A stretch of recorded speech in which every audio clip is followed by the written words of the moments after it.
ప్రభువునందు ప్రియ సహోదరి సహోదరులకు యేసుక్రీస్తు ప్రభువారి నామమున వందనాలు తెలియజేస్తూ ఉన్నాను. ఈరోజు మార్కు సువార్త 5వ అధ్యాయము మొదటి వచనము 2వ వచనము. వారా సముద్రమునకు అద్దరినున్న గెరాసేనుల దేశమునకు వచ్చిరి. ఆయన దోణి దిగగానే అపవిత్రాత్మ పట్టిన వాడొకడు సమాధులలో నుండి వచ్చి ఆయనకి ఎదురుపడెను. ప్రార్థన చేసుకుందాం. మహోన్నతుడా, మహాగణుడా, పరిశుద్ధుడా, మా ప్రియ పరలోకపు తండ్రి, మీ ఘనమైన నామమునకు స్తుతులు స్తోత్రాలు చెల్లిస్తూ ఉన్నాము. మీ బిడ్డలకు వాక్యాన్ని వివరించడానికి నాకు శక్తినివ్వండి.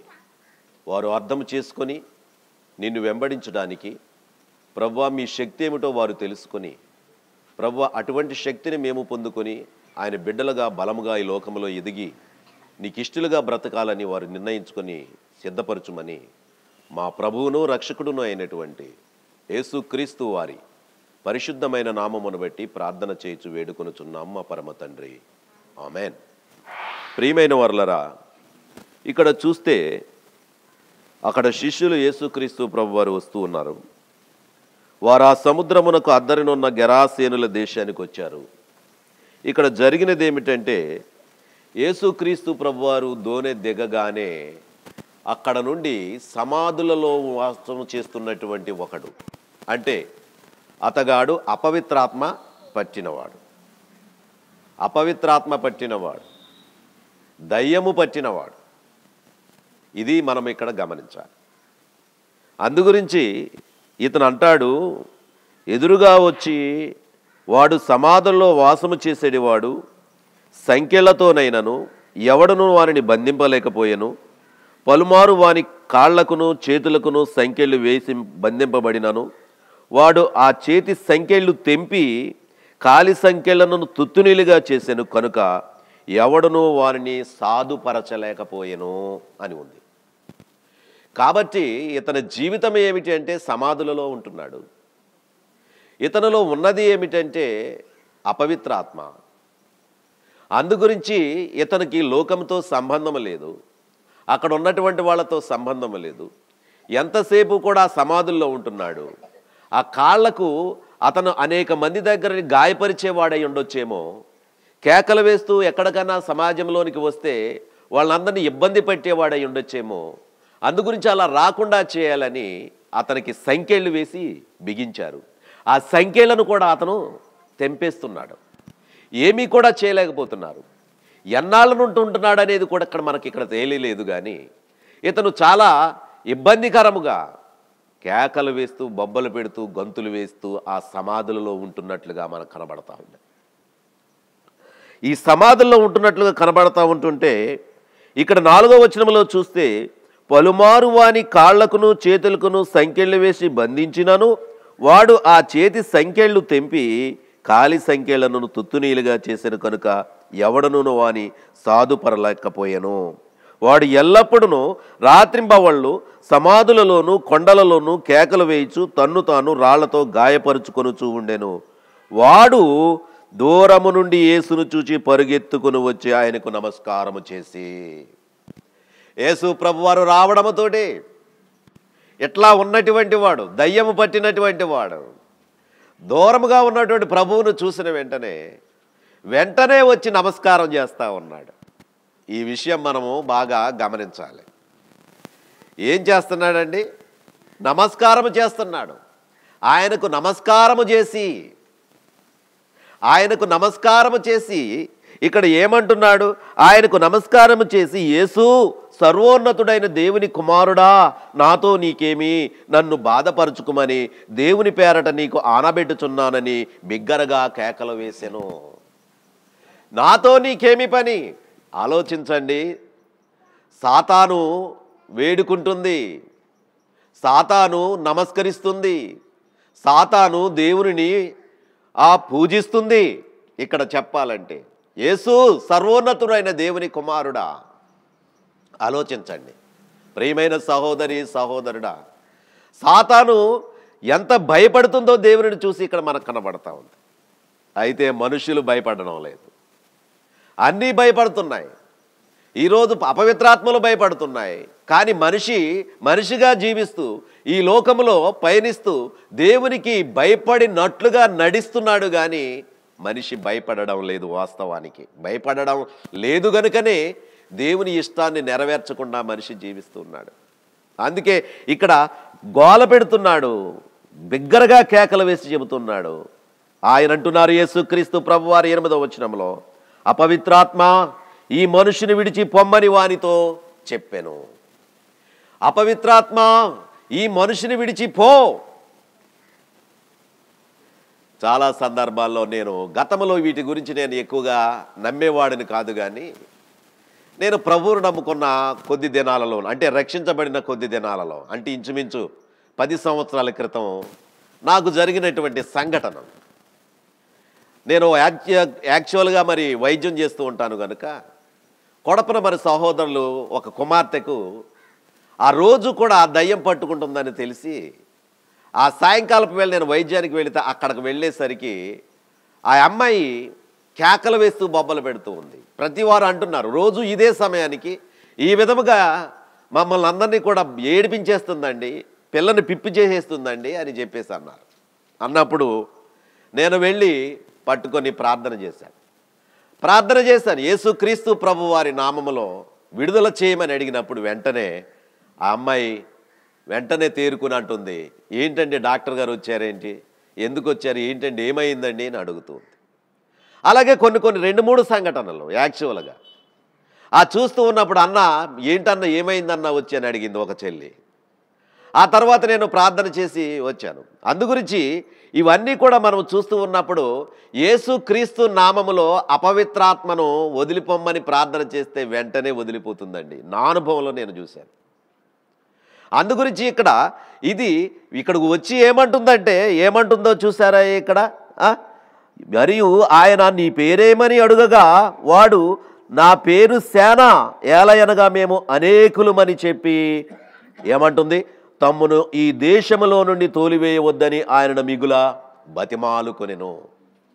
తమ్మును ఈ దేశంలో నుండి తోలివేయవద్దు, మీరు వచ్చారు మీ పనేదో చేసుకొని వెళ్ళండి, మమ్మల్ని ఇక్కడే ఉండనివ్వండి, ఇతరులోనే ఉండనివ్వండి, ఇక్కడ మాకు బాగా ఉంది, ఇతను బాగా ఉన్నాడు, ఈ సమాధుల్లో వాసం చేస్తున్నాడు, ఇతన్ని పట్టుకున్నాము, ఇతను మాకు అనుకూలంగా ఉన్నాడు, కాబట్టి మీరు ఇక్కడికి వచ్చి అపవిత్రాత్మ పొమ్మని మీరు అంటున్నారు, కానీ దయచేసి మమ్మల్ని ఎక్కడికి వెళ్ళనివ్వద్దు, మేము ఇక్కడే ఉంటాము అని అడుగుతూ ఉంది.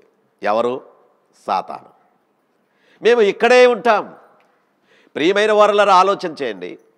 ఈరోజు మనుషులందరూ కూడా అపవిత్రాత్మ పట్టిన వారే. ప్రభువుని ఎరిగామని చెప్పుకుంటున్నారు, కానీ ఎరిగామని చెప్పుకుని కూడా అపవిత్రాత్మలో ఉన్నారు. అదేమిటండి అలా అంటారు? దయ్యం పట్టిన వాడు వేరేగా ఉంటాడు కదా, మమ్మల్ని అపవిత్రాత్మలు ఏంటి అంటారు. అందుగురించే దేవుని గ్రంథములో దేవునికి విరోధమైనటువంటి యొక్క కార్యాలు మీలో కక్షలు, కలహాలు, మిమతములు, ఇలా రకరకాలమైనవి ఉన్నాయి. ఇవన్నీ కూడా మీలో ఉంటే మీరు కూడా అపవిత్రాత్మ పట్టిన వారే.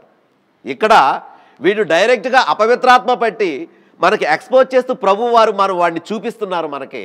అయితే మనమైతే లోపల అనేక పెట్టుకొని ఆ అపవిత్రాత్మలతో కూడా మనం సాగుతూ ఉన్నాం. సరే, దాని గురించి ఇంకా ముందుకు వెళదాం. ఇప్పుడు ఇక్కడ విషయానికి వస్తే ఇక్కడ ఏమవుతుంది, వాళ్ళు తోలివేయవద్దని మమ్మల్ని బ్రతిమాలుతూ ఉన్నాను, వాళ్ళు మమ్మల్ని తోలివేయవద్దు అని వేడుకుంటూ ఉన్నారు. అక్కడ కొండ దగ్గర పందుల మంద మేయిచూ ఉండెను. అక్కడ కొండ దగ్గర పందుల మంద మేస్తా ఉన్నది దూరముగా. ఇక్కడ యేసుక్రీస్తు ప్రభువారు అడుగుతూ ఉన్నారు. అప్పుడు అంటున్నారు, ఏమని అంటున్నారు, ఆ పందులలో ప్రవేశించినట్లు మమ్మను వారి యొద్దకు పంపుమని ఆ దయ్యములు ఆయనను బ్రతిమాలుకొనెను. ఎక్కడికి వెళ్ళాలని? పందుల మందలోనికి వెళ్ళడానికి మాకు అవకాశం ఇవ్వండి. అంటే మొత్తం మీద ఇక్కడే ఉంటాం మేము ఎక్కడికి వెళ్ళాం, ఈ ఊరిలోనే ఉంటాం మేము. ఇతని దగ్గర కాదా, ఇంకొక చోటలో ఏదో ప్లేస్ మాకు ఇవ్వండి. ఏమండి, ఇతనిలో ఉండవసరం లేదా? ఇతను పోని వదిలేస్తాం, ఇతను వదిలేస్తే ఇంకొక ప్లేస్ మాకు కావాలి, మాకు ఇది తప్పితే ఇంకొకటి మాకు పురమాయించండి. అందుగురించి ఇక్కడ ఏమంటున్నారంటే దేవుని దగ్గర అడుగుతూ ఉన్నారు, బ్రతిమాలుతూ ఉన్నారు. ఇతను కాకపోతే సరే, అదిగో అక్కడ దూరంగా మేస్తున్న పందులు, ఆ పందుల మందలోకి వెళ్ళడానికి మాకు అవకాశం ఇవ్వండి. ఎవరు అడుగుతున్నారు? దయ్యం అడుగుతుంది. ప్రియమైన సహోదరి సహోదరులారా, ఇక్కడ వాక్యాన్ని చూస్తే బతిమాలు కొనెను అని ఉంది. యేసు వాటికి సెలవీయగా ఆ అపవిత్రాత్మలు వారిని విడిచి పందులలో ప్రవేశించాను. అందుకే సెలవీయగా చూడాలి. ఇక్కడ మనం బాగా గమనించాలి. సాతాను డైరెక్ట్గా ఎవరి మీద కూడా అటాక్కి రావాలంటే, విశ్వాసులైన బిడ్డల మీదకి రావాలంటే ఎవరు సలహా తీసుకోవాలి? ఎవరు ఆజ్ఞ తీసుకోవాలి? దేవుని ఆజ్ఞను తీసుకోవాలి. అందుగురించి యోబు దగ్గరకు వచ్చినప్పుడు నువ్వు ఎక్కడి నుంచి వచ్చావని అడిగితే భూమి మీద అటు ఇటు తిరుగులాడుచూ వచ్చాను అని చెప్పింది కదా. అందుగురించి అప్పుడు అన్నది, మీరు నా యోబు గురించి నీకు తెలుసా అని దేవుడు అడిగితే, యోబు ఊరకనే నిన్ను స్తుతిస్తున్నాడా? నీవు ఆయనకు ఆస్తి అంతస్తులు ఇచ్చావు, అంతా బాగానే ఉంది, అంతగా ఆయన చుట్టూ కంచె వేశావు కాబట్టే నిన్ను స్తుతిస్తున్నాడు. ఆ కంచె ఒకసారి తీసిపారాయి, నాకు చిన్న అవకాశం ఇస్తే నీ ముందే నిన్ను దూషిస్తాడు అంది. అందు గురించి చూడండి, అప్పుడు వెంటనే ఆయన దానికి పర్మిట్ ఇచ్చాడు. వెళ్ళు, అతని శరీరం మీద కానీ అతనికి ఏ విధమైన హాని చేయవద్దు, అతని ఆస్తుల మీద, అతని కుటుంబం కావాల్సిన వాటి మీద అన్నిటి మీద నీకు అటాక్ చేసుకో, కానీ అతను టచ్ చేయడానికి వీల్లేదు అన్నాడు. అందుకే దీన్ని బట్టి చూడండి, దేవుడి దగ్గరికి దేవుని బిడ్డల దగ్గరికి సాతాను వెళ్ళాలి అంటే ఎవరి యొక్క పర్మిషన్ కావాలి? దేవుని యొక్క పర్మిషన్ కావాలి. దేవుని యొక్క పర్మిషన్ లేకుండా ఎవడు కూడా రావడానికి వీలు లేదు.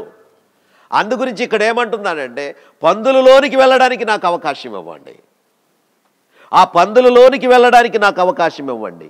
అందుగురించి ఆ పందులలోనికి వెళ్ళమని ఇచ్చినప్పుడు వెంటనే ఆ పందులలోనికి ప్రవేశించినప్పుడు ఆ యొక్క ఇక్కడ చూడండి, ఇంచుమించు 2000 సంఖ్య గల ఆ మంద.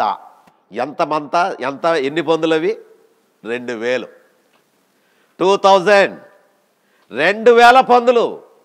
ఆ పందుల మందల్లోనికి వెళ్ళినప్పుడు ఆ పందులు అన్నీ కూడా ఆ యొక్క ఇక్కడ చూడండి, ఆ ప్రవేశింపగా ఇంచుమించు 2000 సంఖ్య గల ఆ మంద ప్రపాతము నుండి సముద్రపు దారిని వరిగాత పరిగెత్తుకొని పోయి సముద్రములో పడి ఊపిరి తిరగక చచ్చెను. ఉండమని అన్నది కానీ, ఇక్కడ ఉండడానికి అవకాశం కోరుకుంది కానీ, అందులోకి వెళ్ళిన వెంటనే ఆ 2000 పందులు కూడా ఎక్కడికి పరిగెత్తాయండి? ఆ నదీ తీరంలో పరిగెత్తుతూ ఈదుకుంటూ వెళ్ళి ఆ లోపల పడి ఆ యొక్క ఊపిరాడగా చచ్చిపోయాయి 2000 పందులు. యేసుక్రీస్తు ప్రభు వారు గెరాసేనుల దేశంలోనికి అడుగుపెట్టారు. అక్కడ అపవిత్రాత్మ పట్టిన వాడిని చూశారు. వాడు సాగిలపడి నమస్కరించాడు, మాట్లాడాడు. అపవిత్రాత్మతో ఉన్నప్పుడు మాట్లాడిన తర్వాత అపవిత్రాత్మ అన్నది నాకు సెలవిమ్మని ఆయన సెలవిచ్చాడు. ఆ పందుల్లోకి వెళ్ళాయి. ఆ పందులన్నీ కలిపి ఆ యొక్క ప్రభాతంలో పడి ఊపిరాడక చచ్చిపోయాయి. ప్రియులారా, ఆలోచన చేయండి. అయితే ఇక్కడ జరిగింది ఏమిటి? అక్కడ చచ్చిపోయిన తర్వాత ఏం జరిగింది? అక్కడ వచ్చింది అసలైన యాజిటేషన్. అక్కడ వచ్చింది ఆస్తులు పోయాయి. అక్కడ ఉన్నటువంటి వాడు, మరి పందులు ఉన్నవాడు ఉన్నాడు, ఆ 2000 పందులు గలవాడు ఏమైపోతాడు? ఆ 2000 పందులు ఉన్నటువంటి వాడు ఏమైపోతాడు? ఆ పందులు మేపుచున్నవారు పారిపోయి పట్టణములలోను గ్రామములోను ఈ సంగతి తెలియజేసిరి అని ఉంది. వెళ్ళిపోయాడు. ఇక ఏమి మాట్లాడలేదు. అక్కడ ఏమి చెబుతాడు? వెళ్ళిపోయాడు. అక్కడక్కడ ఉన్నట్టు, అయ్యా నా పందులు 2000 పందులు ఇలాగ అయిపోయాయి అయ్యా. ఆయన ఎవరో వచ్చారయ్యా, వచ్చిన తర్వాత అతనికి ప్రార్థన చేశారయ్యా. వాడు బ్రతుకుతున్నాడు, ఆడ సమాధుల్లో తిరుగుతున్నాడు, వాడు ఏదో ఆ దయ్యం పట్టుకుని అలా తిరుగుతున్నాడు. ఈయన రాకపోయినా బాగుండేది. ఈయన వచ్చిన తర్వాత మమ్మల్ని ఏం చేశాడంటే ఆ పందుల్లోకి రమ్మని చెప్పేసి ఆయన ఆదేశించాడు. అవేమో పందుల్లోకి వచ్చి నా 2000 పందులు కూడా ఏమైపోయాయంటే ఆ ప్రభాతంలో పడి ఊపిరాడగా చచ్చిపోయాయి. నాకు 2000 పందులు లాస్ అయిపోయాయి అయ్యా, ఏమిటి దారుణం అని చెప్పేసి బాధపడుతున్నాడు పందులు మేపేవాడు. పందులు మేపేవాడు బాధపడుతున్నాడు. అందుగురించి అక్కడికి జరిగినదంతా తెలుసుకున్నారు. సరే, పందుల వాడు ఏమయ్యాడు? ఆ విషయమంతా చెప్పాడు. చెప్పిన పబ్లిసిటీ చేశాడు. అక్కడ పబ్లిసిటీ కావడానికి గల కారణం ఎవడం అంటే పందులవాడు. పబ్లిసిటీ చేయడానికి గల కారణం ఎవరు? పందులవాడు. అందరికీ చెబుతున్నాడు, నా పందులు పోయాయి. యోబు చెప్పుకోలేదు, నా ఆస్తులు పోయాయి అని. దేవుడు ఇచ్చాడు, దేవుడు తీసుకున్నాడు అన్నాడు. ఇక్కడ పందులోడు అంటున్నాడు, ఆ యొక్క నా పందులు పోయాయి అని. అందుల గురించి ప్రియమైన వారలారా ఆలోచన చేయండి. ఇక్కడ ఉన్నటువంటి విషయాన్ని మనం చూస్తూ ఉంటుంటే అక్కడ చెప్పిన తరువాత 15వ వచనం చూడండి. జనులు జరిగినది చూడ వెళ్ళి యేసు వద్దకు వచ్చి నేను శాన అను దయ్యమును పట్టినవాడు బట్టలు ధరించుకొని స్వస్థ చిత్తుడై కూర్చుండుటను చూచి భయపడిరి. అక్కడికి వచ్చాడు. అక్కడికి వచ్చిన తర్వాత జరిగినది చూచిన వారు, దయ్యములు పట్టిన వారికి కలిగిన స్థితి అంతా చూశారు. అక్కడ చూసి ఆయన ఏం చేశాడు? శుభ్రంగా బట్టలు కట్టుకొని ఉన్నాడు, స్వస్థ చిత్తుడై ఉన్నాడు, ప్రశాంతముగా ఉన్నాడు. ఇదివరకు సమాధంలో ఉండేవాడు, ఇప్పుడు ఎక్కడ ఉన్నాడు? ఒక ప్రత్యేకమైన ప్రదేశంలో ఉన్నాడు. ఇదివరకు ఓకే కేకలు వేస్తూ బొబ్బలు పెట్టేటటువంటి వాడు ఇప్పుడు పీస్ఫుల్గా ఉన్నాడు, మౌనంగా ఉన్నాడు, ప్రశస్త వస్త్రం తొడుక్కొని ఫ్రీస్గా ఉన్నాడు అక్కడ. అందుగురించి వచ్చిన వారు చాటును చూస్తూ ఉన్నారు, చాటును చూస్తూ ఉన్నారు, భయపడుతున్నారు. అతనిని చూసేను ఉంది. దయ్యం పట్టి వదిలిపోయిన తర్వాత, అపవిత్రాత్మ వెళ్ళిపోయిన తర్వాత ఆ మనిషిని చూస్తూ భయపడుతున్నారు. అంటే వాడు అంతకాలము కూడా చేసిన కిరాతకాలు ఎన్నో చేశాడు, కానీ వాడిని ఎదుర్కోలేకపోయారు. కానీ ఇప్పుడైతే ప్రభు ఆ యొక్క అపవాది నుంచి విమోచింపబోయించిన తరువాత అతను పీస్ఫుల్గా కూర్చుని ఉన్నప్పుడు అతన్ని చూసి భయపడుతూ చూస్తూ ఉన్నారు. దేవునికి స్తోత్రం. ఎంత గొప్ప దేవుడు, ఎంత గొప్ప దేవుడు ప్రియమైన వారలారా, ఆలోచించండి. అందుగురించి ఇక్కడ సమాధిలో ఉండేటటువంటి వాడు స్వస్థచిత్తుడై వచ్చాడు. ఈరోజు మనము రక్షించబడ్డాము అంటున్నాం, రక్షించబడి ప్రభువును నమ్ముకున్నాము అంటున్నాం. మన యొక్క లక్షణాలు మేము దయ్యం పట్టిన వాళ్ళము కాదు అంటున్నాం, మేము దయ్యం పట్టిన వాళ్ళు కాదు అంటున్నాం. దయ్యము అనేది ఏ రూపంలో వస్తుందో నీకే తెలుసు. ఒక అబద్ధమైన రూపంలో వస్తుంది. అందుకే ఆయన అన్నాడు, మీరు మీ తండ్రి యొక్క అపవాది పిల్లలు అన్నాడు. అంటే అబద్ధమాడేవాడు ఎవడైనా సరే ఎవడి పిల్లవాడు? అబద్ధమైన అసత్యం చెప్తున్నాడంటే వాడు సాతాను పిల్లవాడే. అందుగురించి మనం ఆలోచించాలి, మనలో ఏ విధముగా ఉన్నాయి ఇవన్నీ కూడా. ఇవన్నీ చేస్తూ ఉన్నప్పుడు మనము దేవుని సంబంధమైన వారమా? మనము కూడా దయ్యం పట్టిన వారమే. ఒకడికి ఒక వీక్నెస్ ఉంది, ఒకడికి ఇంకొక వీక్నెస్ ఉంది. ఒకడికి అబద్ధాలు మాట్లాడితే అబద్ధాలు ఆడతాడు, రక్షించబడిన వాడైనా సరే మాట్లాడితే అబద్ధాలు ఆడతాడు. ఎక్కడున్నాడు అంటే ఫోన్లో చెప్పేటప్పుడు ఉన్నప్పుడు చోట చెప్పాడు, ఎక్కడో ఉన్నానంటాడు. ఏవేవో చిన్న చిన్నవే కదండి, ఏమీ పర్వాలేదు అండి అనుకుంటున్నాం. మనమే చాలా వరకు అలా చేస్తూ ఉంటాం.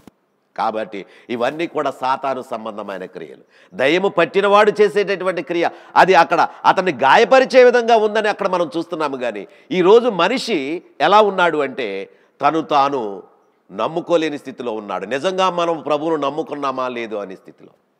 ఇక్కడ పందులు వాడు ఆ పందులు మేపుతున్నటువంటి వాడు పబ్లిసిటీ చేస్తాడు. ఎవరో యేసయ్య వచ్చారట, ఆయన వచ్చిన తర్వాత ఇదంతా జరిగింది, నా 2000 పందులు పోయాయి, కాబట్టి నా పరిస్థితి ఏంటి అని అక్కడ బాధపడుతూ ఉన్నాడు.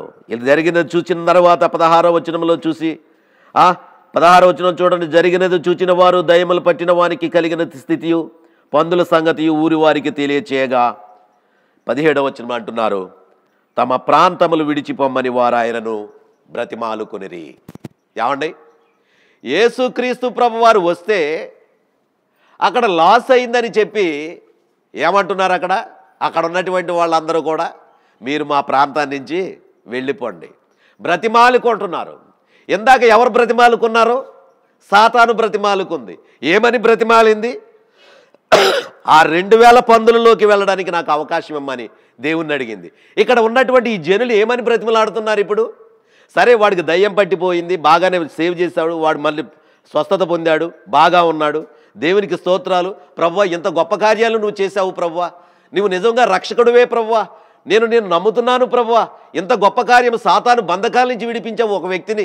అంతేకాదు ఆ సాతానును, ఆ శాన అనే దయ్యాన్ని ఆ 2000 పందుల్లోనికి పంపించి ఈ ఊరి యొక్క దరిద్రాన్ని వదిలిగొట్టావు ప్రభువా అని చెప్పి ప్రభువును నమ్ముకోవటం వదిలేసి పోయి, ఆయన మందు విశ్వాసం ఉంచడం పోయి వాళ్ళు ఏం చేస్తున్నారంటే అక్కడ అంటున్నారు, ఏమంటున్నారు? మొత్తం అందరూ కూడా ఇలాగుంటే మన ఊళ్ళో అంత చాలా లాస్ అయిపోతాం. ఈరోజు నా పందులు పోయాయి, రేపు మీ మేకలు పోతాయి, రేపు మీకు ఆస్తులు పోతాయి, ఇవన్నీ పోతాయి, ఇటువంటి వాడు ఇక్కడ ఉండడానికి వీలు లేదు అని చెప్పి యేసుక్రీస్తు ప్రభువుని ఏమంటున్నారంటే బ్రతిమలాడుతున్నారు. ఏమని బ్రతిమలాడుతున్నారమ్మా? మా ప్రాంతాలను విడిచి వెళ్ళిపోమ్మని. యేసుక్రీస్తు ప్రభువారు అంటున్నారు యోహాను సువార్త 3:20లో, ఎవడైనాను నా స్వరము విని తలుపు తీసిన ఎడల నేను అతని యొద్దకు వచ్చి నేను అతనితో అతను నాతో కలిసి ఇద్దరము కలిసి భోజనము చేస్తాం. అక్కడ స్వరము విన్నారు, అంతా చేశారు, కానీ వారు ఏమంటున్నారు? మాకు వద్దు, మీరు మా ప్రాంతాలు విడిచి వెళ్ళిపోండి. ఈరోజు మనము కూడా చాలామంది ఏమిటి అంటా ఉంటే, మేలు జరిగితే ప్రభువా నీవు అంత గొప్పవాడివి లేదు ప్రభువా, నేను కూడికలు పెడతాను ప్రభువా, 1,00,000 రూపాయలు ఖర్చు పెడతాను ప్రభువా, ఇంత ఖర్చు పెడతాను ప్రభువా, అంత ఖర్చు పెడతాను ప్రభువా అని చెప్పి అంటూ ఉంటాం. కానీ ఒక ఆత్మను రక్షించడానికి ఏ విధముగా ఉండాలో మనము ఆ విధమంది నెరవేర్చుకోకుండా, అది నేర్చుకోకుండా ఈ లోకంలో ఏయో ఆయనకి చెల్లించాలి, అది గొప్పతనం అని మనం అనుకుంటున్నాం. అయితే ఎంత మాత్రము కాదు ప్రియులారా. ఇక్కడ ఉన్నటువంటి వాళ్ళు ఆస్తులు పోయాయని వెళ్ళిపోమంటున్నారు. ఈరోజు నీకు ఏదైనా కొంచెం బాధ కలిగితే, ఇబ్బంది కలిగితే, నీకు ఉన్నటువంటి ఆస్తిలో పోతే, లేకపోతే నీ కుమారుల విషయంలో ఏదైనా జరిగితే, ఏదైనా ఇబ్బంది జరిగితే వెంటనే ఏమంటావు? దేవుడు మాకేం చేశాడు, ప్రార్థన ఎందుకులే, దేవుని దగ్గర ప్రార్థన ఎందుకులే, పాస్టర్ గారు ఎందుకు వచ్చిన పాస్టర్ గారు ఎందుకు వచ్చి మళ్ళా ప్రార్థన చేయాలి, ఇటువంటివన్నీ మనిషిలో ఉంటాయి. సేమ్ ఇదే సిచ్యువేషన్ ఇక్కడ జరిగింది, ఇప్పుడు మన మధ్య కూడా జరుగుతూ ఉంది. దేవుడిని మనం ప్రేమించాలంటే, దేవుని దగ్గరకు వెళ్ళాలి అంటే, దేవుడు ఇష్టపడాలి అంటే, ఏది పోయినా సరే దేవుని చిత్తమే.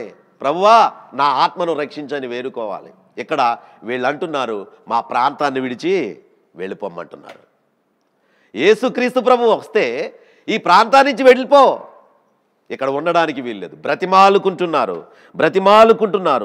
కాబట్టి ఇక్కడ చూడి అయిన తర్వాత ఆయన మరి వెళ్ళిపోతున్నారు. 18వ వచనంలో చూడండి, ఆయన ధోని ఎక్కినప్పుడు దయ్యములు పట్టినవాడు ఆయన యొద్ద తననుండనిమ్మనని ఆయన బ్రతిమాలుకొనెను.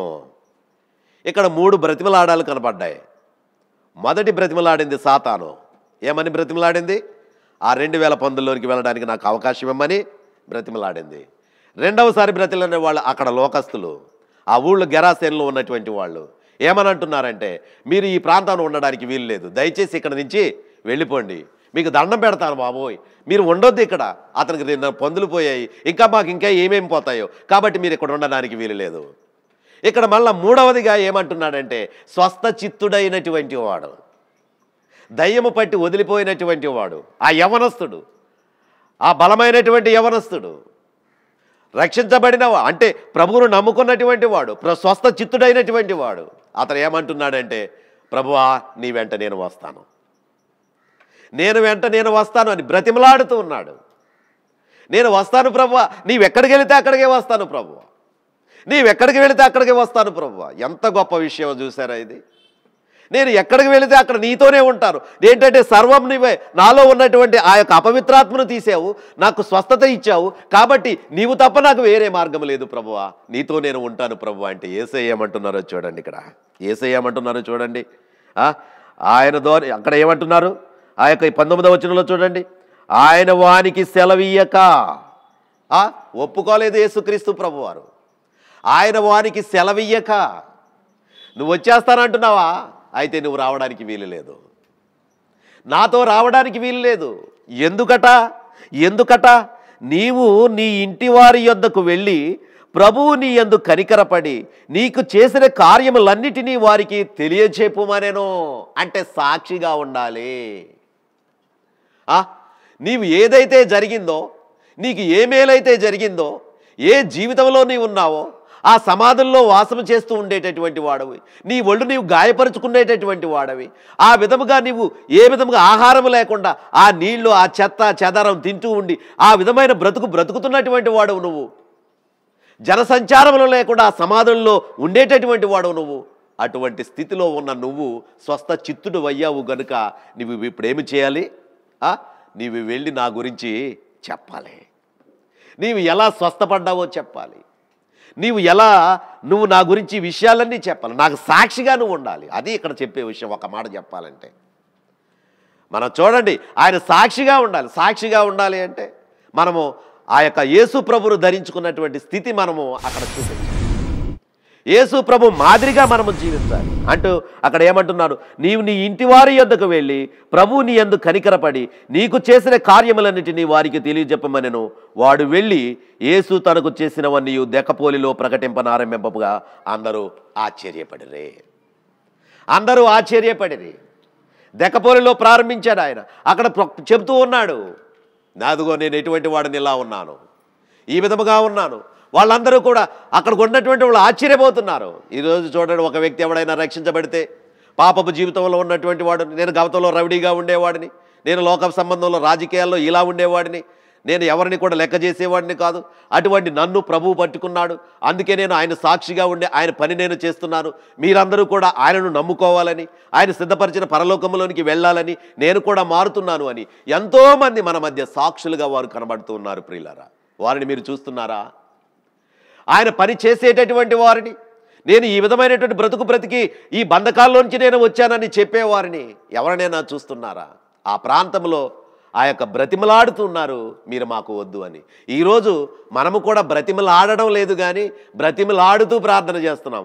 ఏమని ప్రార్థన అంటే, ప్రభువా నాకు అదివు ప్రభువా, ఇదివు ప్రభువా, ఇదివు ప్రభువా, అదివు ప్రభువా, నా బిడ్డలు పాస్ అవ్వాలి ప్రభువా, అది కావాలి ప్రభువా, ఇది కావాలి ప్రభువా, గొప్ప ఉద్యోగాలు రావాలి ప్రభువా, ఇది ప్రభువా, అది ప్రభువా. దీనికి అంతటికీ కూడా నేనేమిటంటే, ఇదేమిటండి బిడ్డల కోసం ప్రార్థన చేయమని అడగరా, లేకపోతే ఇది కావాలని కోరరా అని చెప్పేసి మీరు అనొచ్చు.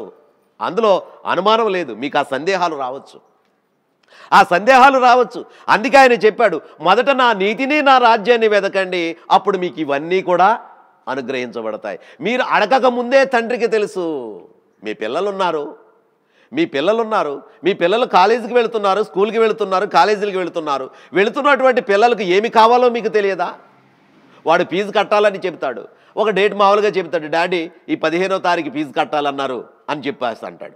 అన్న తర్వాత నీ గుండెలో రైలు పగులుతాయి. ఎలాగైనా సరే 15వ తారీఖు వాడికి ఫీజు కట్టాలి అని గురించి దానికి సందర్భంగా ఏ విధంగానైనా సరే సమకూర్చుకొని ఆ 15వ తారీఖు ఫీజు నువ్వు కట్టేస్తావు. వాడికి ఏమీ తెలియదు, వాడు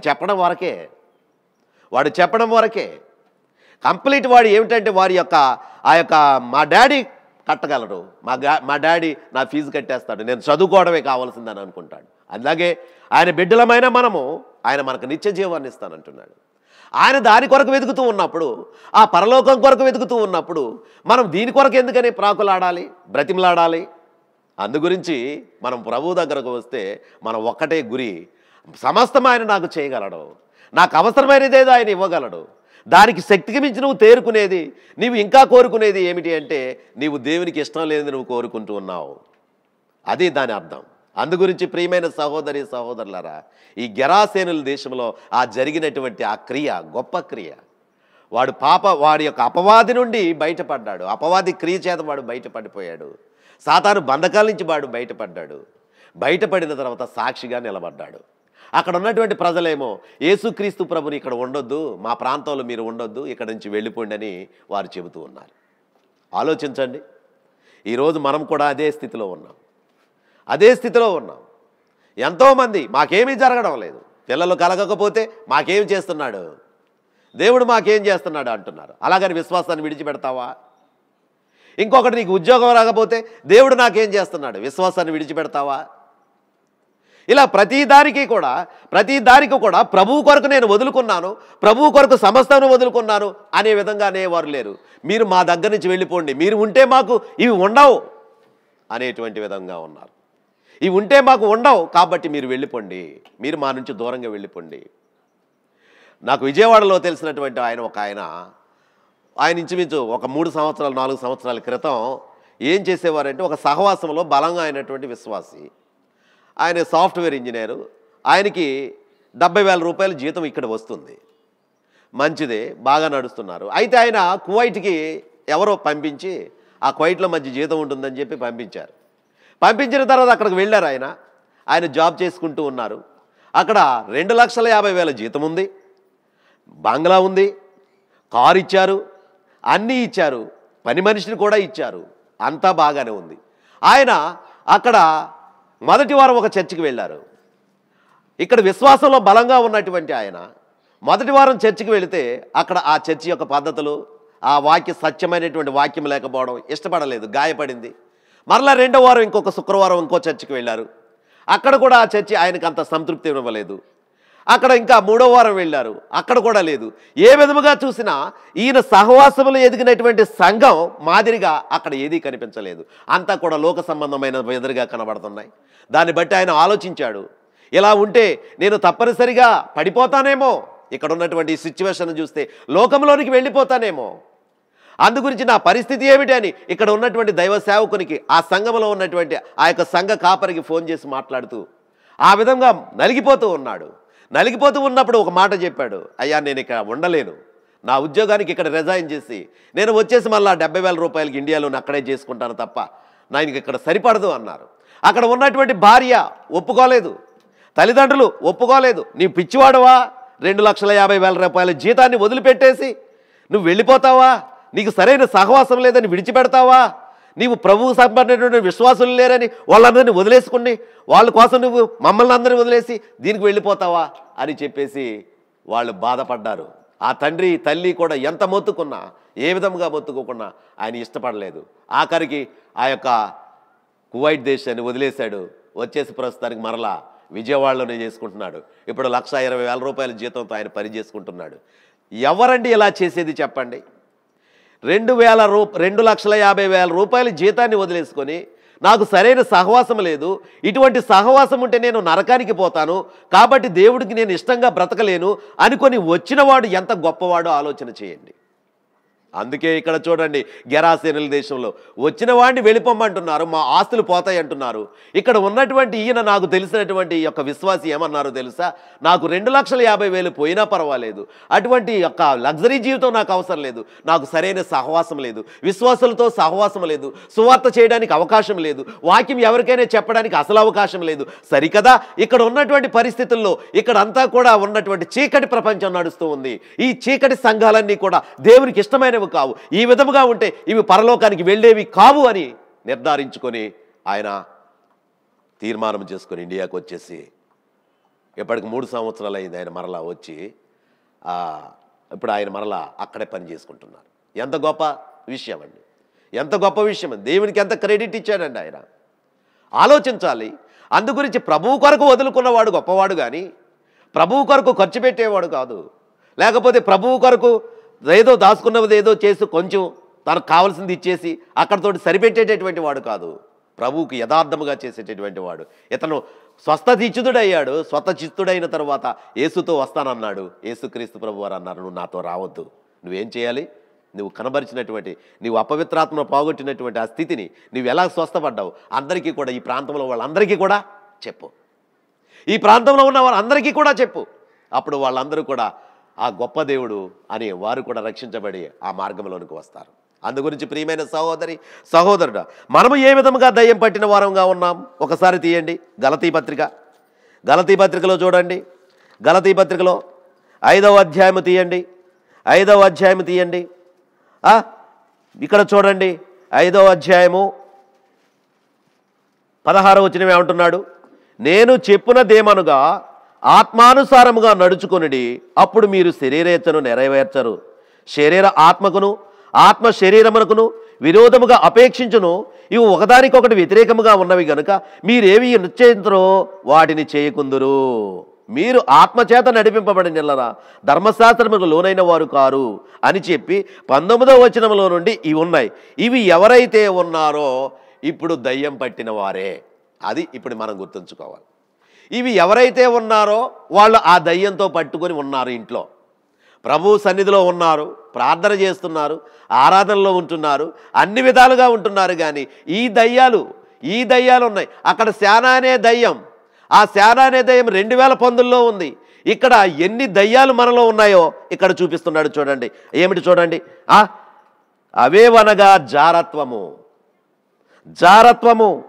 అపవిత్రత, కాముకత్వము, విగ్రహారాధన, అభిచారము, ద్వేషములు, కలహము, మత్సరములు, క్రోధములు, కక్షలు, భేదములు, విమతములు, అసూయలు, మత్తతలు, అల్లరితో కూడిన ఆటపాటలు మొదలైనవి, వీటిని గూర్చి నేను మునుపు చెప్పిన ప్రకారము ఇట్టి వాటిని చేయువారు దేవుని రాజ్యమును స్వతంత్రించుకొనరని మీతో స్పష్టముగా చెప్పుచున్నాను. ఏమండి, ఇప్పుడు మనం పరలోకానికి వెళ్ళేవాళ్ళమా, ఆగిపోయేవాళ్ళమా? దయ్యాలు వదిలించుకున్నాడు, శానా అనే దయ్యాన్ని వదిలించుకున్నాడు, స్వస్థ చిత్తుడైపోయాడు, సాక్షిగా నిలబడమన్నాడు. అక్కడికి ఉన్న ప్రాంతానికి వెళ్ళి అతను చెబుతున్నాడు. అతనిలో ఇంక ఏమీ లేవు. అతను ఏ విధముగా సింగిల్గా ఉన్నాడో, ఆ సమాధుల్లో ఎలాగైతే ఉన్నాడో, ఇప్పుడైతే అతను వస్త్రం ధరించుకున్నాడు, పరిశుద్ధతను పొందుకున్నాడు, ప్రభువును నమ్ముకున్నాడు, ప్రభువు చేసిన కార్యము చేయడమే చెబుతున్నాడే తప్ప ఇంకొకటి నేను సంపాదించుకోవాలి, నేను బాగా ఉన్నాను, ఇప్పుడు నేను ఇదివరకు మీద బాగా పెరిగాను, దయ్యం వదిలిపోయింది, అన్నీ వదిలిపోయి అందమైనటువంటి వాడిని, యవనస్తుడిని, నేను వివాహం చేసుకోవాలి, నేను లేకపోతే అది చూసుకోవాలి, ఇది చూసుకోవాలనే ఆలోచన లేదు. అతను వెళ్ళాడు, యేసు చెప్పిన విధంగా ఆయన పని చేస్తూ ఉన్నాడు. ఆ యొక్క సహోదరుడు సంఘ విశ్వాసులతో ఇక్కడ ఉన్నాడు, వేరే దేశానికి వెళ్ళాడు, అక్కడ ఉన్నటువంటి ఆ సహవాసం నచ్చలేదు. బాబోయ్, ఇలా ఉంటే నేను అగ్నిగుండానికి వెళ్ళిపోతాను అనుకున్నాడు. ఆ 2,50,000 రూపాయల జీతాన్ని వదిలేశాడు. వచ్చేసి మరలా అమ్మయ్య, నాకు ఇది చాలు, ఈ 70,000 లేకపోతే ఈ 1,20,000 రూపాయల జీతం చాలు, దీనితో నేను బ్రతుకుతూ దేవుని దగ్గరకు చేరగలను అనే నమ్మకంతో, సంతోషంతో బ్రతుకుతున్నాడు. ఇక్కడ మనం ఇటువంటి ఉద్దేశాలతో ఉంటేవాడు ఎవడైనా సరే ఈ దయ్యాలతో చూడండి. ఒకటి జారత్వము, మీలో జారత్వము జరుగుతున్నదని వదంతి గలదు అని చెప్పేసి భయంకరమైన మాట చెబుతున్నాడు అక్కడ పౌలు గారు. సంఘములో అటువంటి వారిని మీరు వెలివేయరు, అటువంటి వారిని మీరు మెచ్చుకుంటారు. ఇటువంటి చూస్తూ మీరు వాడు పరలోక రాజ్యం వెళ్ళడు సరికదా, మిమ్మల్ని పాడు చేస్తున్నాడు. ఏ విధమైన కార్యము చేస్తున్నారు, ఏ విధమైన సువార్త ప్రకటిస్తున్నారు, వాళ్ళు ఏ విధముగా కార్యము చేస్తున్నారు. అందుగురించి జారత్వం ఉన్నవాడు పరలోక రాజ్యంలో ప్రవేశించడుగాక ప్రవేశించాడు. రెండవది అపవిత్రత. పవిత్రత ఉండాలి. అపవిత్రత, నీవు ప్రార్థన చేసినా, నీవు వాక్యం చదువుతూ ఉన్నా, నీవు సహోదరులతో మాట్లాడుతూ ఉన్నా, నీవు సహోదరుల ఎదుర ఏదైనా నువ్వు ఆలోచన చేస్తూ ఉన్నా, పవిత్రమైన ఉద్దేశంతో, పవిత్రమైన తలంపులతో నువ్వు చేయాలి. కానీ అపవిత్రమైనటువంటి ఉద్దేశాలతో, అపవిత్రమైనటువంటి కార్యాలతో నువ్వు చేస్తే నువ్వు పరలోకానికి వెళ్ళవు. ఆ విధంగా అపవిత్రత ఉన్నవాడు కూడా పరలోక రాజ్యంలోనికి ప్రవేశించాడు. కాముకత్వము దేవుని యొక్క ధర్మశాస్త్రము చెబుతూ ఉంది, ఒక స్త్రీని వ్యభిచారం చేస్తే అతని రాళ్లతో కొట్టి చంపాలి అని చెప్పేసి. అయితే యేసయ్య వచ్చి చెప్పారు, వ్యభిచారం చేయనవసరం లేదు, ఒక స్త్రీని మోహపు చూపు చూస్తేనే నీవు ఆమెతో వ్యభిచారం చేసినట్లు లెక్క. కాబట్టి అది కాముకత్వము. అటువంటి తలంపులు కానీ, అటువంటి ఉద్దేశాలు కానీ మనిషికి వస్తే వెంటనే ఏమి చేయాలి? వాక్యం మీదకి వెళ్ళాలి. ప్రభువా అని కళ్ళు మూసుకొని ఒకసారి ప్రభు వైపు చూసి, ప్రభువా, ఇట్టివి నాలో ఉండడానికి వీలు లేదు, నేను నీ దగ్గరకు రావాలి గనుక, నీకు ఇష్టమైన వాడుగా నేను బ్రతకాలి గనుక, ఈ లోకంలో నేను జాగ్రత్తగా ఈ 60-70 సంవత్సరాలు కూడా జాగ్రత్తగా ఉంటాను, నీ దగ్గరకు వస్తాను ప్రభువా, అందుగురించి నేను అటువంటి వాటికి చోటివ్వను ప్రభువా అని చెప్పేసి తప్పించుకొని వెళ్ళేటటువంటి వాడుగా ఉండాలి. అందుకే రియల్ హీరో జోసఫ్ ఏం చేశాడు? ఆమె రోజు వేధిస్తున్నప్పుడు కూడా ఏమిటోయాడు? పారిపోయాడు అంతే. పారిపోవడం వల్ల మేలు జరిగిందా? అక్కడ కీడు జరిగింది, తర్వాత మేలు జరిగింది. అందుకే రియల్ హీరో అంటున్నాను యోసేపుని. అందుగురించి ప్రియులారా, ఈ విధముగా కూడా ఈ కాముకత్వము అనేది చాలా ప్రమాదమైనదని ప్రభు పక్షాన మీకు మనము చేస్తూ ఉన్నాను. విగ్రహారాధన అంటే బొమ్మలకు పూజ చేయడమనే మీరు అనుకుంటారు. విగ్రహారాధన అంటే బొమ్మలకు పూజ చేయడమే కాదు. దేవుని కంటే ఎక్కువగా నువ్వు ఏదైతే ప్రేమిస్తావో, దేవుని కంటే ఎక్కువగా సమయాన్ని దేనికైతే కేటాయిస్తావో, దేవుని కంటే ఎక్కువగా నీ బిడ్డలు నువ్వు ప్రేమిస్తావో అది విగ్రహారాధన. అంటే దేవుని కంటే ఎక్కువగా నీవు దేన్నైనా ప్రేమిస్తే అది విగ్రహారాధన. చాలామంది బిడ్డల్ని ముద్దాడుతూ ఉంటారు, బిడ్డల్ని ఓకే వాళ్ళపోయిపోయి చూస్తూ ఉంటారు, బైబిల్ చదవరు, ప్రార్థన చేయరు, ఎక్కువ చేయరు. బిడ్డలు ఆ యొక్క అందాలను చూసుకుంటూ ఉంటూ, ఆ శరీరాలను చూసుకుంటూ ఉంటూ, ఆ బొద్దుతనాన్ని చూసుకుంటూ, నా పిల్లలు ఎలా ఉన్నారో చూసారా? పైగా అప్పుడు వచ్చినప్పుడు నీ మనసు ఎలా ఉంటుందో తెలుసా? ఎదుటి వాళ్ళ పిల్లలు చిక్కిపోయి బక్క చిక్కి ఉంటే వాళ్ళ మీద నీకు అంత ఇష్టపడదు, అయ్యో దిష్టి తగులుతుందని చెప్పేసి కూడా వెళ్ళిపోతుంటావు. ఈ విధముగా నువ్వు ఉంటావు. ఆ విధముగా నువ్వు ప్రతి దానిని కూడా నీవుగా చూసుకొని వాటిని ఏం చేస్తూ ఉంటావు? అందుగురించి అది విగ్రహారాధన. నీ భార్యని ఎక్కువగా ప్రేమించిన విగ్రహారాధనే, నీ బిడ్డల్ని ఎక్కువగా ప్రేమించిన విగ్రహారాధనే, నీ ఆస్తిపాస్తుల్ని ఎక్కువగా ప్రేమించిన కూడా విగ్రహారాధనే. అందుగురించి విగ్రహారాధన వదిలేయాలి. అందుగురించి బొమ్మలను పూజ చేయడం కాదు విగ్రహారాధన అంట. దేవుని కంటే ఎక్కువైనది ఏదైనా సరే అది విగ్రహారాధన. వ్యభిచారము తెలుసు. అభిచారం ఏమిటి? అభిచారం అప్పట్లో కూడా ఉన్నది. మనుషులు కాక ఆ యొక్క వేరే జాతులతో సంభోగము చేసేటటువంటి విధానము అభిచారము. అటువంటి నీచమైన క్రియ అభిచారము అనేది. అటువంటి అభిచారకులు కూడా దేవుని రాజ్యానికి వెళ్ళరు అని ఇక్కడ ప్రభు పక్షాన మాకు మనవి చేస్తూ ఉన్నాడు. అలాగే ద్వేషములు చూడండి, ద్వేషములు. బాగానే ఉంటాం, బాగానే మాట్లాడతాం, బాగానే సంతోషంగా చిరునవ్వును అందిస్తాం, అంతా బాగానే ఉంటుంది. వాడు వెళ్ళిపోయిన తర్వాత వాడి గురించి పదే పదే చెబుతూ ఉంటాం, వాడిని ద్వేషిస్తూ ఉంటాం. అట్లాంటి వాడు, అట్లాంటి వాడు, అట్లాంటి వాడు. అందుగురించి ఇటువంటి ద్వేషాలు ఎవరికైతే ఉన్నాయో అటువంటి వాడు దేవుని రాజ్యంలోనికి చేరడుగాక చేరడు. అది క్లియర్గా ఇక్కడ చెబుతూ ఉన్నాడు. ద్వేషములు. నీవు ఎదుటి వ్యక్తిని నీకు కావలసిన వారినే ప్రేమిస్తారు. అందుకే యేసుక్రీస్తు ప్రభు వారు క్లియర్గా చెప్పారు, మిమ్మల్ని ప్రేమించే వారినే మీరు ప్రేమిస్తే ప్రయోజనం ఏముంది, మిమ్మల్ని ద్వేషించే వారిని ప్రేమించండి. అలాంటి వారిని నువ్వే ద్వేషిస్తే ఎలా? అట్లాంటి నువ్వే ద్వేషిస్తే ఎలా? నువ్వే ద్వేషిస్తే ప్రభుకి ఎలా ఇష్టడు అవుతావు? అందుగురించి ఇక్కడ చెబుతున్నాడు, మీలో జారత్వము కానీ, అపవిత్రత కానీ, కాముకత్వము కానీ, విగ్రహారాధన కానీ, అభిచారము కానీ, ద్వేషము కానీ ఇవి ఉండకూడదు. ఇవి ఉంటే ఆ యొక్క శానా అనే దెయ్యంలా ఉన్నావే వాడు నువ్వు కూడా. వాడు రాళ్లతో ఆ గాయపరుచుకుంటున్నాడు, సమాధంలో ఉంటున్నాడు, ఆ రీతిగా వాడు ఉంటున్నాడు, బాధపడుతున్నాడు, అంతా కూడా అతను అస్తవ్యస్తంగా ఉన్నాడు, కనబడుతున్నాడు. కానీ నువ్వు సైలెంట్ కిల్లర్. అవి నీ హృదయంలో అవి ఉన్నాయి కాబట్టి నువ్వు సైలెంట్గా నరకానికి వెళ్ళిపోవడానికి సిద్ధంగా ఉన్నావు. బీ రెడీ, లేకపోతే బీ అలర్ట్. ఇప్పుడైనా సరే నువ్వు సిద్ధపడు. ఏ విధంగా దేవుని రాజ్యానికి సిద్ధపడేలాగా ఇవన్నీ విడిచిపెట్టుకొని ముందుకు వెళ్ళేటటువంటి వాడుగా ఉండాలి. కలహము. ప్రతిదానికి సంఘములో కలహము రేపేవాడే, ప్రతిదానికి సంఘములో కలహం రేపేవాడే, ప్రతి విషయంలో చిన్నదానిని పెద్ద చేసేవాడు. వాక్యం ఇది చెబుతుంది అంటాడు, ఆ వాక్యాన్ని బట్టి వెళ్ళాలి అంటాడు. ఆ వాక్యంలో వాడు చేయని వేరే ఒకటి చేస్తాడు. వాడు చేస్తే తప్పు, వీడి చేస్తే కరెక్ట్. దీని పాత్ర తీసుకొచ్చి అది పదే పదే చూపిస్తూ ఉంటాడు, దాన్నే చూపిస్తూ ఉంటాడు, దాన్ని ఎక్స్పోజ్ చేస్తాడు, ఆ కలహాన్ని పెద్ద చేస్తాడు, సంఘంలో గొడవలు వచ్చేలా చేస్తాడు. సాతాను ప్రవేశించి సంఘాన్ని గలిబిలి చేసే విధంగా చేస్తాడు.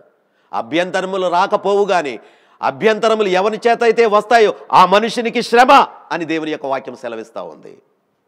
అభ్యంతరములు వస్తాయి, అభ్యంతరములు వచ్చినా అవి సమాధాన పడే విధంగా ముందుకు వెళ్ళిపోవాలి. అంతేగాని అదే అభ్యంతరాలను పట్టుకొని లాక్కుంటూ పీకుంటూ కూర్చోకూడదు. అందుగురించి ఆ మనుషునికి శ్రమ అన్నాడు. ఎవడైతే అటువంటి వాటిని చేస్తాడో సరెండర్ అవ్వాలి, లోబడాలి.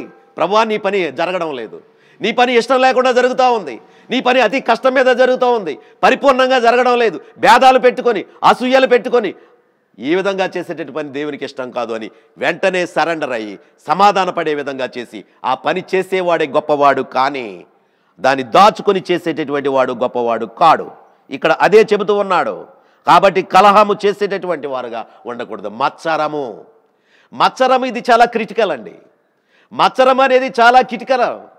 బాగానే ఉంటుంది, మనిషి కనపడ వెంటనే ఒక విధమైన చిట్లింపు చూపు, ఆ విధంగా అతను వెంటనే అతను ఇష్టపడలేని చూపు, అతన్ని కష్టంగా చూసేటటువంటి విధానము, రకరకాలుగా పదే అతన్నే ఎక్కువగా టార్గెట్ చేసుకొని నీవు నిద్రలో కూడా అతన్నే పెట్టుకుంటూ ఉంటావు. అసలు నిద్రపోవేక. ఎవడన్నా కొత్తగా వాడిస్తే వాడి గురించి వెంటనే చెబుతావు, వాడి గురించి ఏం చేశాడో తెలుసండి, ఇలాంటి మాట ఇలా రండి చెప్తాను, ఆడు ఏం చేశాడో తెలుసండి. ప్రతి విషయానికి కూడా అతన్ని అన్పాపులర్ చేసి ఆ విధంగా నువ్వు మత్సరం పెట్టి నువ్వు హృదయంలో ఆ విధంగా ఉండి నువ్వు ప్రభు దగ్గరకు వెళతావు. అందుకే శానా అనే దయ్యం నీలో ఉంది. ఏ దయ్యం ఉంది? శానా అనే దయ్యం. అనేక దయ్యాలు ఉన్నాయి కదా, ఆ దయ్యాల్లో ఒక మత్సరం అనేటువంటి దయ్యం కూడా నీలో ఉంది. అందు చూసి ఆ దయ్యం ద్వారా నువ్వేమవుతున్నావు? నిత్య రాజ్యానికి వెళ్ళడం లేదు. అందు గురించి జాగ్రత్తగా ఆలోచన చేయి. క్రోధము ఇవన్నీ ఒకే కేటగిరీ అండి. క్రోధము ఒక వ్యక్తి మీద మాట్లాడుతూ ఒక విధంగా వచ్చేస్తూ ఉంటే వాడు ఎప్పుడు దొరుకుతాడా, ఏ విధంగా కడిగేద్దామా, లేకపోతే ఏ విధంగా చేద్దామా, క్రోధం పెంచేసుకుంటూ ఉంటాం, లోపల పెంచేసుకుంటూ ఉంటాం. అందుకే బీపీలు పెరిగిపోతున్నాయి చాలామందికి ఈరోజు. ఏమయ్యా బీపీ ఎందుకు పెరుగుతుందంటే అబ్బాయి టెన్షన్ వచ్చేస్తుందండి. ఎందుకు టెన్షన్ వస్తుంది? మా వాడి గురించి టెన్షన్ వస్తుందండి, లేకపోతే మా ఇంటి పక్కవాడి గురించి టెన్షన్ వస్తుంది, ఈ సరిహద్దుల గురించి టెన్షన్ వస్తుందండి, ఈ పొలం కొన్నాను కానీ ఆ పొలం కొన్నప్పటి నుంచి నా బుర్రపాడైపోయిందండి. ఎవడు కొనమన్నాడు, ఎవడు టెన్షన్ పడమన్నాడు, ఎవడు బీపీని తెచ్చుకోమన్నాడు, ఎవడు ప్రాణాలు పోగొట్టుకునే విధంగా హాస్పిటల్కి వెళ్ళమన్నాడు? ఎందుకు నీ హృదయాన్ని అలా క్రోధం పెంచుకొని, వ్యక్తుల మీద ద్వేషాలను పెంచుకొని, మెమతములు కక్షలు ఈ విధంగా తెంచుకొని నీవు ప్రభువుకి దూరం అయిపోతావు. శానా పెట్టే దయ్యం నీలో ఉందన్నమాట. జాగ్రత్త. అందుకే అంటున్నాడు, కక్షలు, విమతములు, అసూయలు, మత్తతలు ఇవన్నీ కూడా అంతేకాదు అల్లరితో కూడిన ఆటపాటలు. ఈరోజు ఎన్ని జరగడం లేదు. పాటలు పాడుతూ ఉంటే డాన్సులు వేస్తున్నారు.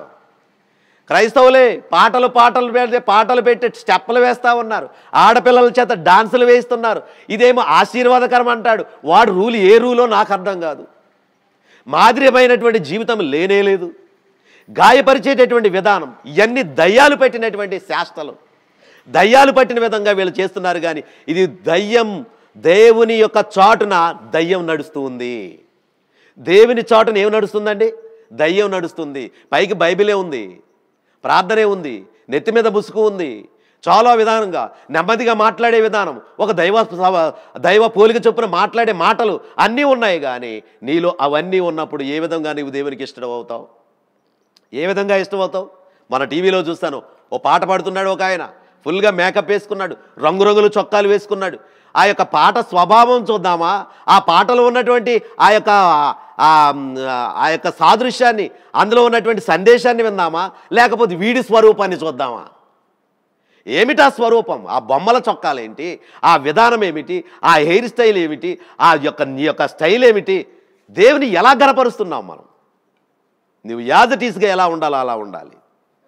యాజ్ ఇట్ ఈస్గా దయ్యమును వదిలిపెట్టి వెళ్ళిపోయిన తర్వాత అతడు ప్రశస్త వస్త్రము ధరించుకొని కూర్చొని ఉంటే వాళ్ళందరూ వచ్చి ఆశ్చర్యంగా చూస్తున్నారు. వాడేనా వీడు? వాడే, అపవిత్రాత్మ పట్టిన వాడే, దయ్యముతో ఉన్నటువంటి వాడే. ఇప్పుడేమయ్యాడు? ఆ పవిత్రాత్మలన్నీ పోయాయి, ఆ దయ్యాలన్నీ పోయాయి. కాబట్టి ఇప్పుడు ఎలా ఉన్నాడు? స్వస్థ చిత్తుడై ఉన్నాడు, మాదిరిగా కనబడుతున్నాడు. ఈ మాదిరిగా ఉండండి, అందుకే నేను సువార్త ప్రకటిస్తున్నాను. అందుకే చెప్పాడు యేసయ్య, నువ్వు వెళ్ళి సువార్త ప్రకటించు, దెక్కపోలియ ప్రాంతములకు వెళ్ళి నీకు కలిగిందంతా కూడా చెప్తున్నాడు. అందుకే ప్రకటించేవాడు ఎవడైనా సరే ఇటువంటి తత్వాలు ఉంటే ఆడు దయ్యంలో ఉన్నటువంటి వాడు. ఈ తత్వాలతో ప్రకటించేవాడుగా వాడు సరిగాడు కాక సరిపోడు. కాబట్టి ప్రియమైన వారులారా, జాగ్రత్తగా ఆలోచన చేయండి. అందుగురించి ఈ విధముగా ప్రభు దగ్గరకు వచ్చి ప్రభు చిత్తాన్ని ఏమిటో మనము తెలుసుకొని మనము నెరవేర్చేవారముగా ఉండాలి. కానీ మా ప్రాంతాల నుంచి వెళ్ళిపో ప్రభువా, నాకు ఆశీర్వాదాలు లేకపోతే వద్దు ప్రభువా, మొన్న ఫెయిల్ అయిపోయాడు ప్రభువా, ఈసారి ఫెయిల్ అయిపోయాడు ప్రభువా, ఇంకేం చేస్తున్నావు ప్రభువా, ఎన్ని ప్రార్థనలు చేస్తున్నావు ప్రభువా, ఎవరికో పాస్టర్ గారు చేస్తే తప్పగా పాస్ అవుతాడని చెప్పారు ప్రభువా, అక్కడికి కూడా వెళ్ళాం ప్రభువా, ఇంకా ఇది కూడా అవటం లేదా ప్రభువా. ఏమిటండి ఈ దిక్కుమాలిన ప్రార్థనలు, ఈ గొంతేలమ్మ కోరికలు, ఈ విధమైనటువంటివి కూడా ఏమిటండి? ఇవి దేవునికి ఇష్టమైనవేనా? మనం ఎవరి కోసం బ్రతుకుతున్నాం? ఏ గురిగలికి పరిగెడుతున్నాం? ఎక్కడికి వెళ్ళాలని అనుకుంటున్నాం? ఆలోచన చేయండి. పరలోకపు గురి వెళ్ళడానికి మనం ప్రయత్నిస్తున్నాం కదా తల్లి, తమ్ముడు, చెల్లి, అందరము కూడా మనం బలముగా ఉండాలి అని, పరిశుద్ధతను కాపాడుకుంటూ ఆయన దగ్గరకు చేరాలి అని ఆశపడుతూ ఉన్నాం. మన పరిశుద్ధతను కాపాడుకుంటూ ఆయన దగ్గరకు చేరాలి, అంతేగాని అపరిశుద్ధులం అవడానికి కాదు, లోకంలో ఉండి మనం లోకంలో మునిగిపోవడానికి కాదు. ఆలోచన చేయండి. ఒక నావలో మనం అవతలికి వెళ్ళాలంటే ఆ నావ లోకంలో ఆ యొక్క నీటిలో వెళుతుంది. కానీ ఆ నావలోనికి నీరు వస్తే అది చివరికి వెళుతుందా? ఆ నావలోనికి నీరు వస్తే చివరికి వెళుతుందా? వెంటనే అది లోపలికి మునిగిపోతుంది. అందులో ఉన్న వాళ్ళంతా ప్రాణాలు పోగొట్టుకుంటారు. అందుగురించి చివరికి వెళ్ళాలంటే ఏమి చేయాలి? ఆ నావలోనికి నీరు రాకుండా కాపాడుకోవాలి, ఆ పడవలోనికి నీరు రాకుండా కాపాడుకోవాలి. అప్పుడే ఆ పడవ అవతలికి చేరుతుంది. విశ్వాసులైనటువంటి మనమందరము కూడా సాగుతూ ఉన్నాం, లోకయాత్ర నడుస్తూ ఉంది. ఆ చివరి వరకు కూడా, చివరి గడియ వరకు కూడా మన తుది శ్వాస, చివరి గడియ ఎప్పుడు ఆగిపోతుందో చెప్పలేము. ఈ ప్రాణం ఎప్పుడు ఆగిపోతుందో చెప్పలేము. ఆగిపోయే వరకు కూడా మనం ఎలా వెళ్ళాలి అంటే పరిశుద్ధతగా వెళ్ళాలి. ఏ విధముగా కూడా ఈ శానా దయ్యంలో ఉన్నటువంటి ఈ లక్షణాలు ఉన్నటువంటి దయ్యమే. ఇక్కడ ఇవన్నీ కూడా శరీర కార్యములు అన్నాడు. ఈ శరీర కార్యములు స్పష్టమై ఉన్నవి అవేవనగా అని చెప్పి ఇక్కడ స్పష్టంగా చెబుతున్నాడు. ఈ శరీర కార్యాలు మనలో ఎవడికి ఉన్నా సరే వాడు పరలోకము వెళ్ళడుగాక. వెళ్తాడా? వెళ్ళడు. అయితే ఎవరున్నారండి? మనకు తమ్ముడు ఫోన్ చేసి అంటున్నాడు, అన్న మీ మెసేజ్ చాలా బాగుంది, చాలా ఉన్నాయి. అయితే అన్న ఎవరున్నారన్న ఇలాగా? ఎవరు వెళ్తారు ఇలాగా? యేసుప్రభుని కూడా అప్పుడు అలాగే అడిగారు బాబు, తమ్ముడు, యేసుప్రభుని కూడా అలాగే అడిగారు. ఇది ఎలా సాధ్యము అని అడిగారు. ఇది అవుతుందా అని అన్నారు. ఆయన మనుషులకి అసాధ్యము కానీ దేవునికి సాధ్యము అన్నాడు. అంటే దేవుని నమ్ముకున్నవాడు దేవునితో ఉంటాడు గనక అతడికి సాధ్యము, విడిచిపెట్టుకుంటాడు కనుక సాధ్యము, విడిచిపెట్టుకోలేని వాడికి అసాధ్యము. ఈరోజు ఎంతమంది విడిచిపెట్టుకోకుండా దొంగోళ్ళ బతుకుతున్నారో ఆలోచన చేయండి. ఎంతమంది విడిచిపెట్టుకోకుండా మాదిరికర్మ జీవితం జీవించకుండా ఏదో అన్యుల్లాగా అన్య సహవాసాలు అన్య ఆచారాలతో సాగిపోతూ దేవుని గాయపరుస్తూ దేవుని పనిచేసేవారు ఎంతమంది ఉన్నారు చెప్పండి. ఇది విచారం కదా. మనం పరీక్షించుకుంటే ఏమండి, పాలలో జస్ట్ ఒక్క డ్రాపు ఏదైనా మలినం పడితే, ఒక్క పులుపు చిన్న డ్రాప్ పడితే ఆ పాలన్నీ కూడా విరిగిపోతాయి. 100 లీటర్లైనా సరే, 1000 లీటర్లైనా సరే, ఎన్ని లీటర్ల పాలైనా సరే ఆ పడితే అది వెంటనే విరిగిపోద్ది. అలాగే విశ్వాస జీవితంలో పరిశుద్ధతలో అపరిశుద్ధత, కక్ష ఉందా, మత్తత ఉందా, అల్లరితో కూడిన ఆటపాట ఉందా, లేకపోతే ద్వేషం ఉందా, అసూయ ఉందా, విగ్రహారాధన ఉందా, కాముకత్వం ఉందా, విపరీతమైన ధనాపేక్ష ఉందా, నీవు పరలోక రాజ్యము వెళ్ళవుగాక వెళ్ళవు అంతే. అందుకే జాగ్రత్తగా ఉండండి, జాగ్రత్తగా ప్రభువును నమ్మండి, విశ్వాసులుగా బ్రతకండి. అందుకే ఇక్కడ అంటున్నాడు 22వ వచనం నుండి, అయితే ఆత్మఫలమేమనగా ప్రేమ, సంతోషము, సమాధానము, దీర్ఘశాంతము, దయాళత్వము, మంచితనము, విశ్వాసము, సాత్వికము, ఆశా నిగ్రహము. చివరిని పెట్టాడు ఆశా నిగ్రహము. ఎందుకు పెట్టాడు? ఆశను నిగ్రహించుకోవాలి. ప్రతి ఒక్కడికి ఉంటుంది ఆశ. ఆ ఆశను నిగ్రహించుకోవడమే, వాక్యము ద్వారా దాన్ని కంట్రోల్ చేసి దాన్ని ఆఫ్ చేసి అక్కడి నుంచి మనం పయనం సాగించడమే. అట్లా ఎవడైతే జీవిస్తాడో, అట్లా ఎవడైతే ప్రభుకి ఇష్టంగా నేను ఉండాలని ఆశపడతాడో వాడు ప్రభుకి ఇష్టమైన వాడు. కానీ ప్రొద్దుటే లేచి ఆని దీవించు ప్రభు, ఈయన దీవించు ప్రభు, ఇది ప్రభు, అది ప్రభు, ఇది ప్రభు అని ఏదేదో చేత్త ప్రార్థన అంతా చేసి నువ్వు దేవుని దగ్గరకు వెళ్ళిపోదాం అనుకుంటున్నావా? ఈ లోకంలో నీకు అది వస్తే వస్తుందేమో కానీ పరలోక రాజ్యం నీకు చిక్కదుగాక. మత్తయి సువార్త 6వ అధ్యాయంలో కూడా అదే అంటాడు కదా ప్రార్థన గురించి. మీరు ప్రార్థన చేయనప్పుడు వేషధారుల వలె ఉండకూడదు. అది ఎక్కువగా అధికంగా విస్తారంగా మాట్లాడడం వల్ల నాకు వినపడుతుందని మీరు ప్రార్థన చేస్తున్నారేమో, అందులో దోషం తప్ప ఏమీ లేదు. చాలామంది పొడుగుగా చేస్తారు కదా, విస్తారమైన మాటలు దేవునికి ఇష్టం కాదు.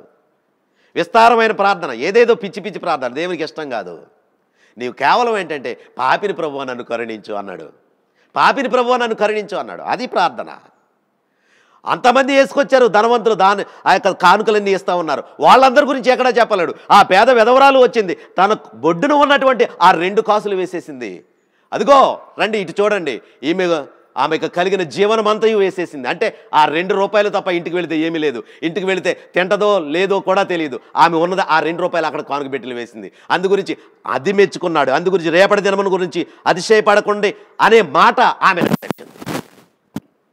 మనము అన్నిటి గురించి ఫ్యూచర్ ప్లాన్స్, ఏ విధంగా ఉండాలి నీ ఫ్యూచరు, నా విధంగా ఉండాలి, అట్ర ఫ్లాప్ అయిపోద్ది.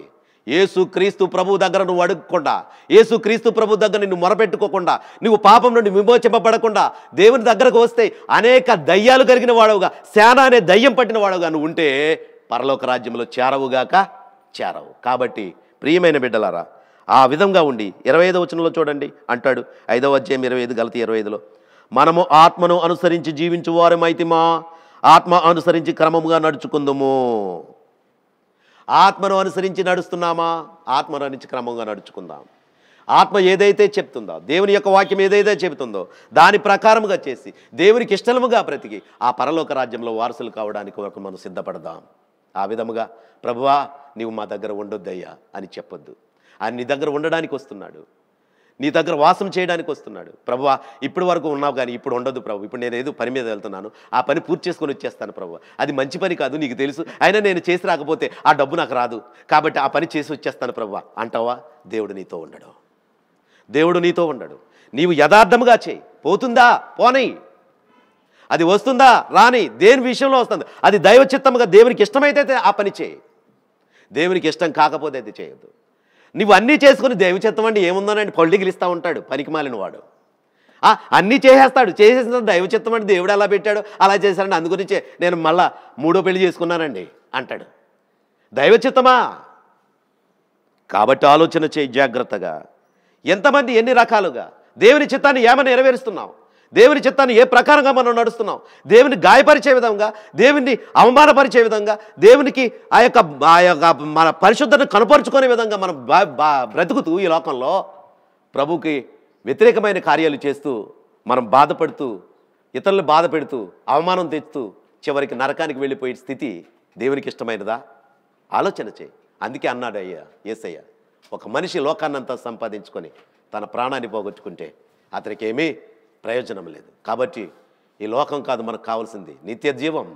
ఆ నిత్య జీవంలో మనమందరము కూడుకొని అందరము సంతోషించి ఈ విధంగా ఎప్పుడైతే ఎలా కూర్చున్నామో అక్కడ ప్రభువు దగ్గర ఉండేటటువంటి ఆ గురి నీకుంటే ఇవన్నీ ఒక పక్కన పడేస్తావు. అది లేదు అనుకుంటే అందరిలాగే నువ్వు ఈ లోకంలో జయించి ఈ లోకంలో వెళ్ళిపోయి నీవు ప్రభు చిత్తాన్ని నెరవేర్చకుండా ఆయన గాయపరిచి నరకానికి వెళ్ళిపోతావు. ఏది కావాలో ఆలోచించుకో. God's voice, choice is yours. కాబట్టి ఈ యొక్క మాటలు మీ హృదయంలో దాచుకొని పరిశుద్ధమైన జీవితాన్ని పొందుకొని శానా అనే దయ్యలు ఉన్నటువంటి ఈ లక్షణాలు మనలో ఉంటే మనం పరలోక రాజ్యం వెళ్ళము. ప్రార్థన చేసుకుందాం. మహోన్నతుడా, మహాగణుడా, పరిశుద్ధుడా, మా ప్రియ పరలోకపు తండ్రి, మీ ఘనమైన నామానికి స్తోత్రాలు. ప్రభువా, మాలో అనేక దయ్యాలు ఉన్నాయి. ఆ దయ్యాలను ఇంకా వదలగొట్టుకొని ప్రభువా పరిపూర్ణులు కావడానికి మమ్మల్ని సిద్ధపరచుమని, బలపరచుమని, నడిపించుమని, నీ రాజ్యం కొరకు మమ్మల్ని సిద్ధపరచుమని మా ప్రభువును రక్షకుడునైనటువంటి యేసుక్రీస్తు వారి పరిశుద్ధమైన నామమును బట్టి ప్రార్థన చేస్తున్నాను మా పరమ తండ్రి. ఆమేన్.